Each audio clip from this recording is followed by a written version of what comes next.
உள்ளே அரங்கத்திற்குள் கொடைக்கானலே நடந்து வந்து உட்கார்ந்து விட்டதாக அனைவரும் வியந்து போனார்கள்.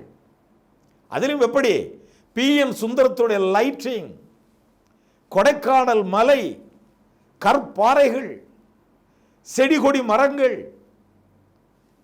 பனி, இரவு நேரம், வானிலே ஊர்ந்து வரும் நிலா, அழகாக அனைவரும் வியந்து பாராட்டினர். படப்பிடிப்பு நடந்தது. குறித்த காலத்திற்குள் படப்பிடிப்பு நடந்து அந்த பாடலும் ஷூட்டிங் முடிஞ்சாச்சு. அதை அப்படியே உயர்ந்த மனிதன் படத்தில் இணைச்சாச்சு. இப்போ உயர்ந்த மனிதன் படம் கம்ப்ளீட், ரிலீஸ் டேட் நெருங்கிடுச்சு.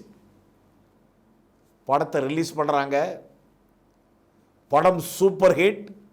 குறிப்பாக இந்த பாடல் திரையரங்கில் அனைவரையும் அப்படியே அசர வைத்தது. படம் பார்த்து கொண்டிருந்த மக்களுக்கு இது செட், இது கொடைக்கானல் அல்ல, உண்மையான இயற்கை எழில் சூழ்ந்த கொடைக்கானல் அல்ல என்று தெரியவில்லை.